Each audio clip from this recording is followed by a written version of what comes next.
Hello and welcome into the KE Report. Shad and Corey here, getting an update from Robert Sinn, also known as Goldfinger on CEO.ca and CeoTechnican on X/Twitter, and runs the Goldfinger Capital YouTube page and Substack.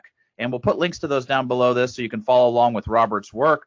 Robert, always great to get you on about once a month and just pick your brain on what you're looking at on the macro, on the micro, in the resource sector. And I guess today it'd be fun to just kick it off with how you're looking at the macro landscape, in particular central banks starting to cut, Bank of Canada doing a second cut, some of the European banks starting to cut, everybody looking to the Fed to see when Jerome Powell will finally pivot and start cutting rates. Do you think this happens this year? Is this still something important we should be watching for in the precious metal sector? Hey guys, thanks for having me on again. Yeah, I think it's something we should definitely be paying attention to. In fact, I think it's probably my biggest theme for the rest of 2024. I think the Fed is way too tight here, and I'll just give you a quick summary of why. Core PCE down to 2.5% here this morning. So we're in that 2 to 2.5% target range. The Fed has finally reached its target after 3 years of being above target. So we're at a multi-year low there at inflation. You know, if you use PCE, CPI, it's multi-year low. There's even a service that I use that tracks inflation on a daily basis, real-time basis, and they think the CPI in the US is actually down to 1.68% here today. So we're not in an inflationary environment anymore. Okay, the Fed has won this battle, and the Fed funds is at 5.5%.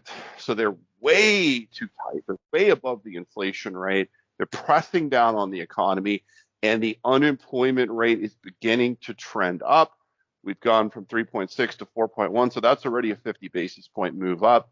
It's triggering the so-called SOM rule, and Bill Dudley, the former guy at the head of the Fed in New York, wrote an op-ed earlier this week in Bloomberg saying the Fed has to cut rates now, way too tight. He's changed his mind. He's been a hawk since early 2022. Now the Fed has to cut, and they should cut next week. I don't think the Fed's going to cut next week because that would signal sort of a panic that they've made an error. But I think they will signal that September rate cut is happening.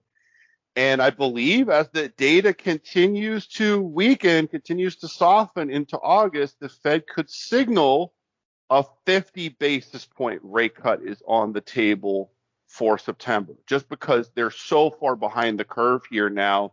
And if the unemployment rate starts to tick up to 4.2 in August or September, 4.3 later in the year, that's a recession signal. That's tried and true 100%. A recession has either started or it's starting very soon. So this is the sweet spot, precious metals, when monetary policy is just beginning to ease, and it's going to be eased a lot over the next 12 months. They have to get the Fed funds under 4% in my estimation. So that's 7, 8, maybe even 9 rate cuts by the end of 2025. That's rocket fuel for gold miners and for gold and silver. So finally, the rate cutting cycle that we've been waiting a couple years for. When you say that that's the rocket fuel for the miners, for the gold stocks, I think that's what everyone's waiting for, because gold, even though it's given up $100 over the last week and a bit, quite frankly, the gold stocks, again, everyone's waiting for them to really get going here. Some of the majors, mid-tiers have done okay, but that 50 basis point cut, which I guess would line up with what the market is predicting this whole year, 2 more rate cuts of 25 basis points. Do the stocks move right away, right when the Fed cuts? Do we need to see those stocks take off, or is there a delay in that move? It's a great question. I mean, the last 2 years have been pretty terrible for the mining sector, both for the seniors, for the juniors. It's not been good.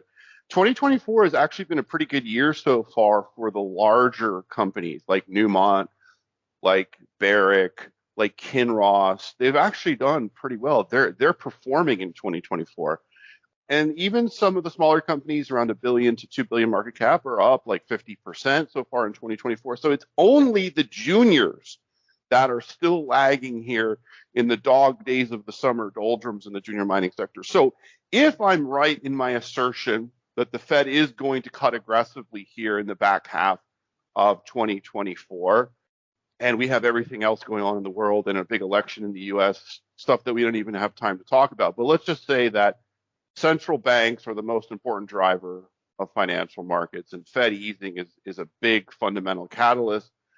Well, the juniors should wake up here, and they should wake up as soon as the Fed really signals it. So that's probably going to be in August, in my opinion. There's the big Jackson Hole speech that the Fed chairman does every year, and I expect that speech is going to be about this, that they're going to be easing and they're going to, support the employment situation in the U.S.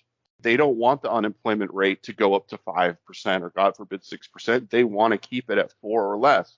They've won the battle on inflation. He's going to take a victory lap on that, but he's going to signal a lot of easing is coming.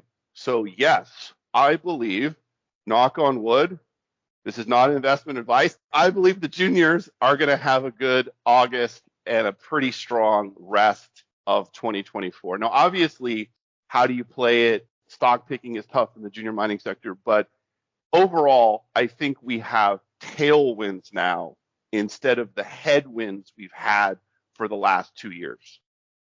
Well, and Robert, just to that point, this time of year in the summer doldrums, coming out of it in August, maybe sometimes even late July, but in August and then moving into September, is a seasonally good time for the precious metals and the precious metals stocks. You can pull up any seasonality chart and see that over 20 years, 30 years, 40 years, this is one of those times of year where we do have a rally. But you've been writing a somewhat comical piece in your Substack articles where you're talking about how very few months there are in the year where we actually can make money in this sector. Maybe speak to the seasonality that we see in precious metals, not just because of the charts, but also because of the news flow. Yeah, so that's why this is kind of like a double stimulus that we could start to see here come to fore in the next couple of weeks for the juniors. And that is, well, the month of August is usually a pretty good month for gold and silver. So that's one fundamental piece of seasonality that we have as a tailwind. And also, these companies have been drilling. Some of them have been doing it since April, some since May, some since June, but they've been drilling. They've been exploring. They've been doing work on their projects. So that creates news flow that starts to kick in usually in August. And it will continue through the rest of the year. But just the way it happens, companies tend to put their best news out first. As soon as they have something good to say, they want to tell it to their shareholders.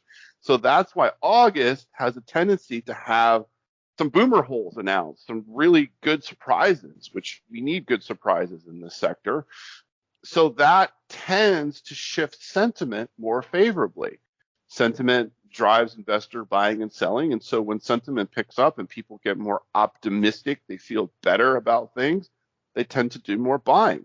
So August is a good month. Now we have to see if that happens again this year.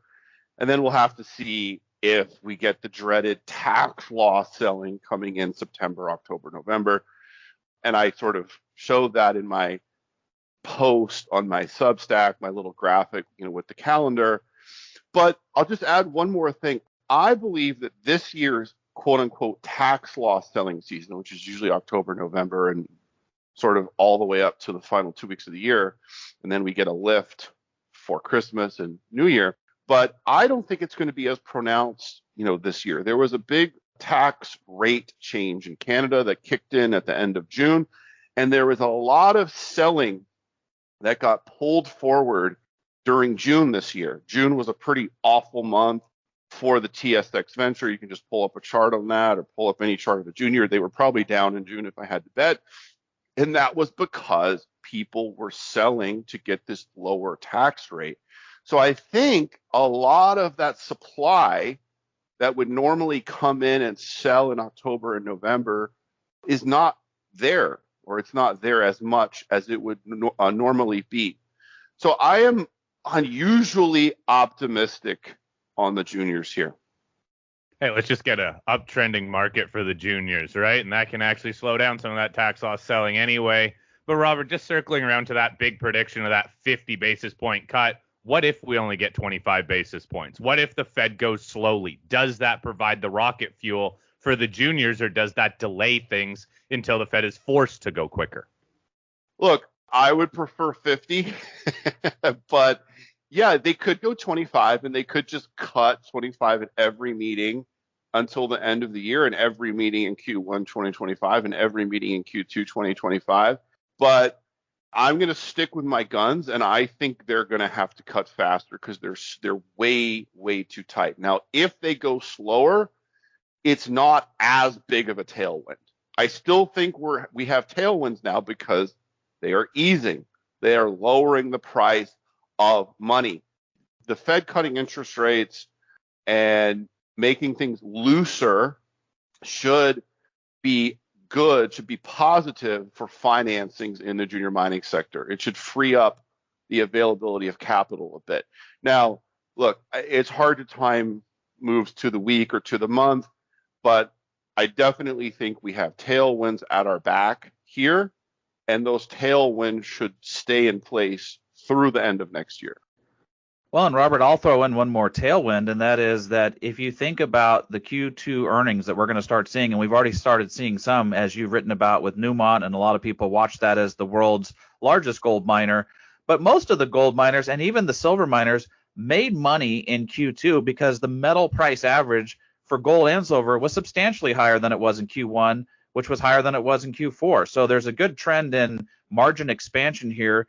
Do you think that rings the bell of some analysts and more people start realizing that, hey, in this kind of a metals price environment, mining companies can actually make money? Yeah, and I think that theme is starting to kick in. I think people are starting to become aware of this.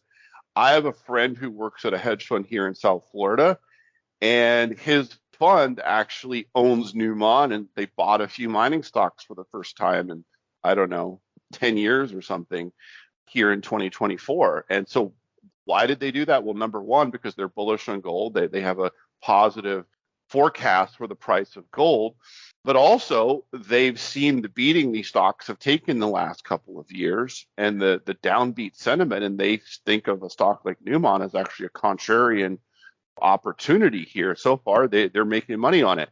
And I talked to him yesterday, and he said he liked the quarter that they put out. $600 million in free cash flow, bought back $250 million of their shares, and he thinks they're going to have a really strong back half of the year. So Newmont might be turning the corner, and we might have seen the tough years of 2021, 2022, and 2023, and the rising costs, the big inflation throughout the economy, the cost to extract an ounce of gold rising from 1,000 to 1,500 over the last 3 years. But that's forced these companies to be more efficient in their operations. It's forced them to be more prudent in their spending and how they allocate shareholder capital. And so as an investor, that's what you want to see. You want to see that capital stewardship, and you might actually be seeing it now in the sector. And so at $2,400 gold, a lot of these companies have $1,000 per ounce margin. Some might even have a little bit more than that. That's pretty good. That's pretty good. So I think these big guys like Kinross, like Newmont, have actually started to turn the corner after a pretty rough last few years. Well, as you said, some of these big guys have done pretty well, especially since March. Newmont was under $30 a share. Now it's up in the above 40, about mid 40 range. What do you think about the price action, though? Yesterday was a tough day for the metals. All the metals corrected down, which dragged the stocks down. Newmont was down about 4%, but then today it's bouncing back. It's been up as much as 3%. A higher volume day yesterday, but at least some of that comeback trade today. What's been your takeaway from how the market digested those earnings during a volatile metals session? Yeah, that's a great question. I think Newmont, everybody was positioned for a beat going into that quarter. Everybody was bullish from the quarter. They thought they were going to have a great quarter.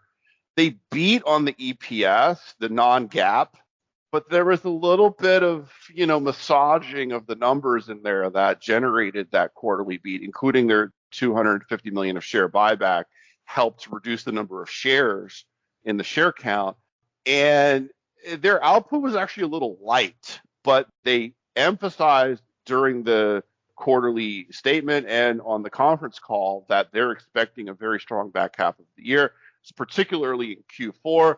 and they will meet their full year guidance. And so I think it was a sell on the news event because so many people were long and bullish walking into the quarter. And then anytime gold drops $50 or $60 an ounce, it's almost going to be impossible for Newmont to be up on a day with gold down that big. So I think it was kind of a double whammy there. But actually, I bought the dip in Newmont Thursday morning at $45, and I'm actually up a little bit. I've made some money on it so far, just because I think that they really are turning the corner. So if I'm right in my call that the Fed is going to have to ease a lot and that gold should go back above 24 and above 2,500 later this year, Newmont should do very, very well. Well, Robert, we'll keep following along because there's a lot of other companies that still have to report in the gold and silver space. And again, silver prices were higher than they have been, gold prices higher, even copper in the middle of the second quarter actually was doing a lot better than it's doing now. So we should see some momentum in margin expansion. We've got the seasonality factor as a tailwind, and we've got the Fed factor as a tailwind. So a lot going on building up to the month of August. We'll check in with you next month to see how it plays out. And if people want to follow along with Robert's work, definitely check him out over at Goldfinger Capital at YouTube and at Substack. We'll put links down below so you can check out his work. Robert, as always, thanks for being on the KE Report. Thank you very much.